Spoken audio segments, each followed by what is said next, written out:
words such as the new normal, synergy, and win-win. So let me ask you this time, what is the new normal? What is the new synergy? And what is the new win-win? Let's find out. Organic. We believe that the word organic actually carries no meaning, but can be added to any product to improve the value immensely. We believe that calling a product organic can improve a customer's preference by tenfolds. For example, anybody can make normal car parts, but can somebody make organic car parts? Well, so this has been our hypothesis. To begin, well, we believe that the word organic is just like a rainforest that has been yet unravaged by corporate greed. And by manipulating the word organic, we can push our profits to even greater heights than we ever imagined. So our hypothesis is that yes, labeling a product as organic will increase the probability that someone prefers that product over a non-organic product. That's right. So for the experiment, we decided to use pressurized citrus aurantium, otherwise known for its street name, orange juice. Due to its low manufacturing cost and high profitability and high in vitamin C, it is a very profitable venture to proceed in. Well, we were going to tell you what we actually used for the experiment, but unfortunately, we've been censored. Can't let those pesky journalists finding out these corporate secrets. I think this would be another good time to remind the audience right now that if you believe that you have experienced stomach pain, knee pain, or liver failure with this experiment, please call our customer service. Well, let's move on. Let's talk about some real orange juice statistics here. You see, this is a graph from 2005 to 2016. You can see that organic food sales have grown. This is pretty linear to me, right? Look at per capita orange juice consumption. This is not good news for a company right here. You see, people used to drink up to 6 gallons of orange juice in like 1995, but now we're down to 3.5 gallons of orange juice, which is pretty low. Like 3.5 gallons per person. That's only like about 240 oranges. So we got to bring this number all the way back up. That's You're right. thinking, look at this. This is going down. This is going up. Organic orange juice, maybe it'll go up. Let's move right on. Okay, so our experimental design was we got 56 experiment volunteers, victims maybe, I don't know.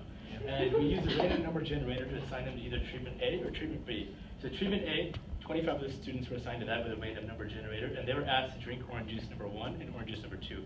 Some of you guys might have participated. Did any of you guys participate in our experiment? Okay, cool. So you might have gotten just orange juice 1 and just orange juice 2. 31 of you out of the 56 were asked to drink orange juice 1 and orange juice number 2, and I told you that orange juice number 2 was organic. And then at the end, we asked you to report which of the orange juices you preferred, and then we compared the response.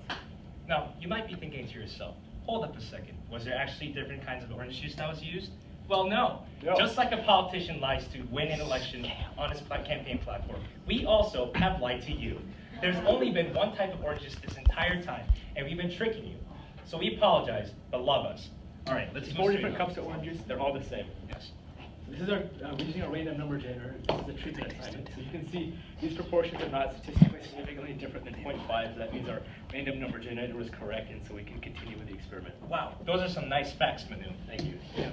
So these are our data. The data. So this is treatment A and treatment B. So treatment A is where I just said this is cup 1 and cup 2. So 44% of the people preferred orange juice 1, and 56% preferred orange juice 2. And this was just with 2 identical cups of orange juice, number 1 and number 2. And treatment B is where I said that orange juice number 2 was organic. So you can see 61.3% of people preferred the organic orange juice, and 38.7% preferred the non-organic orange juice. What I found most funny was when people are like, well, the organic one was so much sweeter and so much better tasting than the non-organic one, when in fact they're all the same. What a good trick of tomfoolery, am I right? Yes. Now, what does that actually mean, Manu? Could you explain to us? Yes, so with a 95% significance, or 95% significance test, our p-value is 0.5529, which is a little bit large, and so we failed to reject our null hypothesis that there is no difference between the percentage of people who would like an organic orange juice over a non-organic orange juice. That's right. Just like when a corporation makes too much money and has to launder its money to get tax benefits, our p-value was too high. Unfortunately, in the world of statistics, there is no such thing as p-value laundering. So we need to accept the facts as is. But wait, you might be thinking to yourself, what about the confidence interval? Then, well, let me tell you, you smart frog. Right over here, here's the data. So our 95% confidence interval includes the value of 0.